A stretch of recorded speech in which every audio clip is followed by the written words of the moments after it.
موتی کے کناروں کے درمیان جنت میں بہنے والا جھرنا ہے کوثر۔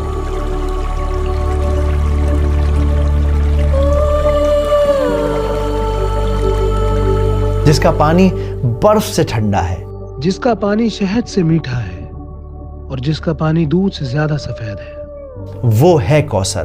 اب یہاں پر آتینہ کا جو لفظ ہے اس کا مطلب ہوتا ہے تحفہ دینا، گفٹ دینا۔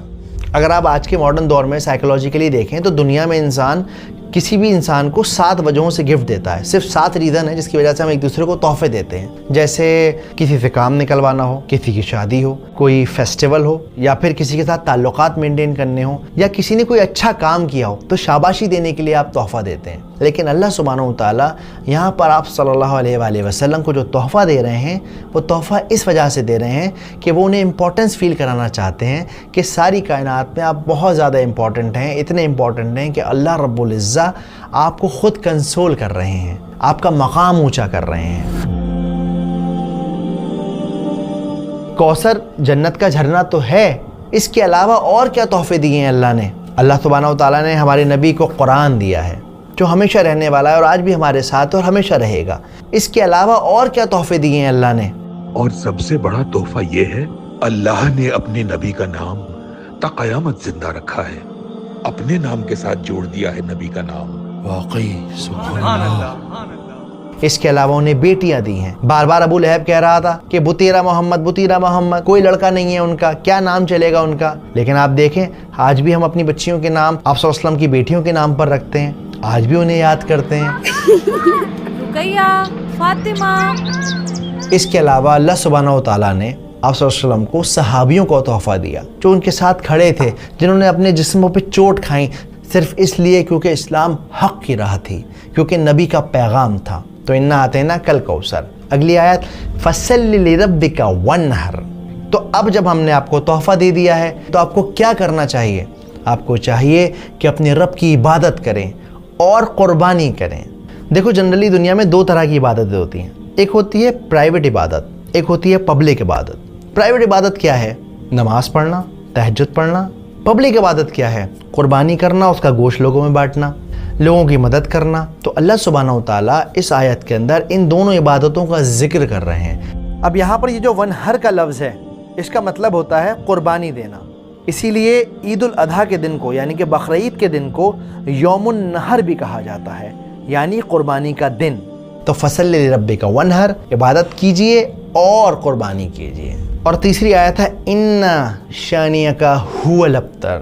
اسکالر کہتے ہیں کہ جو شانیہ کا جو لفظ ہے، شانیہ اس کا مطلب ہوتا ہے دشمنی، لیکن ایسی دشمنی کہ انسان اس کے اندر اپنی عقل کھو دے، اس کا دماغ کام کرنا بند کر جائے۔ اب آپ نوٹ کریے اللہ کے رسول کے گھر میں ایک انتقال ہو گیا ہے، لیکن یہ ابو لہب یہ مذاق اڑا رہا ہے، مٹھائیاں بانٹ رہا ہے، اس کی عقل نے کام کرنا بالکل بند کر دیا۔ ایک انسان کی جو بیسک ہیومینٹی ہوتی ہے وہ اس کی عقل کام نہیں کر رہی۔ اس کی آج کے دور میں مثال ہے جو اسرائیل کر رہا ہے، چھوٹے چھوٹے بچوں کو مارنا، بوڑھوں کو مارنا، لوگ کھانا لینے آ رہے ہیں انہیں ختم کر دینا۔ تو یہ شانیہ والی نفرت ہے، ایسی نفرت ہے جس میں انسان کا دماغ کام نہیں کرتا، وہ اپنے غرور، اپنے جنون، اپنے ایگو میں رہتا ہے۔ تو اللہ تعالیٰ کیا کہتے ہیں؟ اِنَّ شَانِئَكَ هُوَ الْأَبْتَرُ۔ اور یہ لوگ جو آپ کو کہتے تھے کہ آپ ابتر ہو جائیں گے، آپ کا نام نہیں چلے گا، کوئی آپ کو نہیں پوچھے گا، وہ خود ابتر ہو گئے۔ وہ جس کی جڑ کٹ گئی، جس کی نسل ختم ہو گئی، جو برباد ہو گیا، جس کو کوئی پوچھنے والا نہیں ہے۔ اور جو اس بات کا ثبوت ہے کہ رسول اللہ کو ساری دنیا جانتی ہے اور ابو لہب کو ہم لوگ جانتے ہیں، لیکن لعنت کے ساتھ اس کا نام لیتے ہیں۔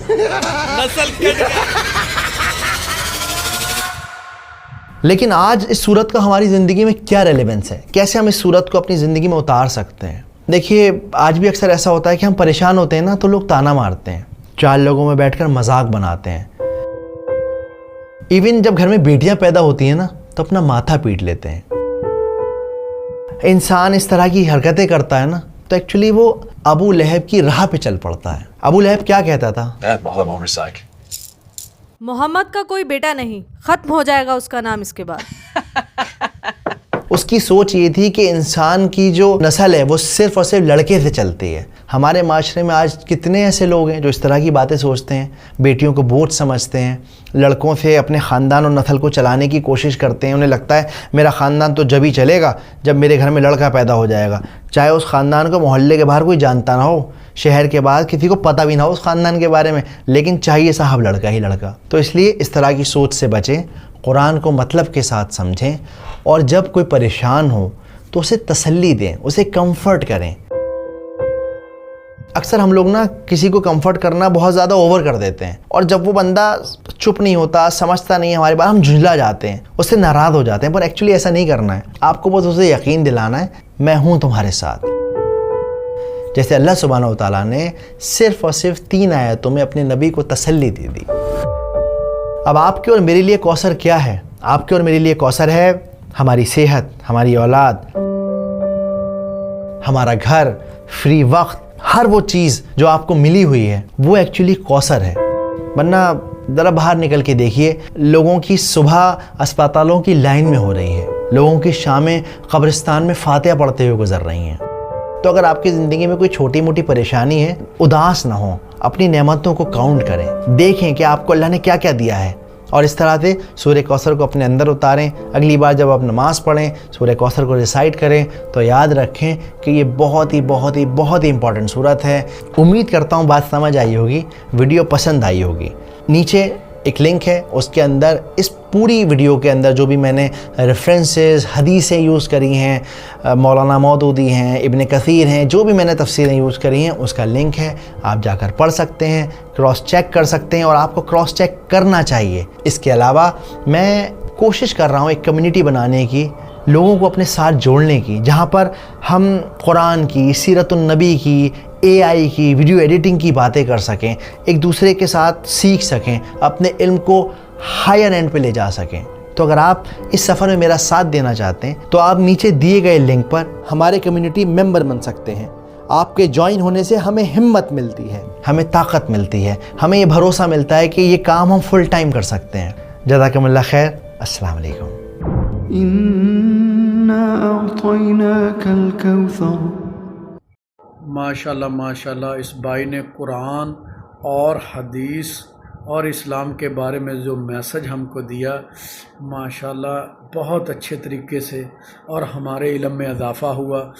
اور اگر آپ اور اچھی ویڈیو دیکھنا چاہتے ہیں اس بھائی کی، میں نے ڈسکرپشن میں ویڈیو کا لنک دے دیا ہے، جائیں اور دیکھیں۔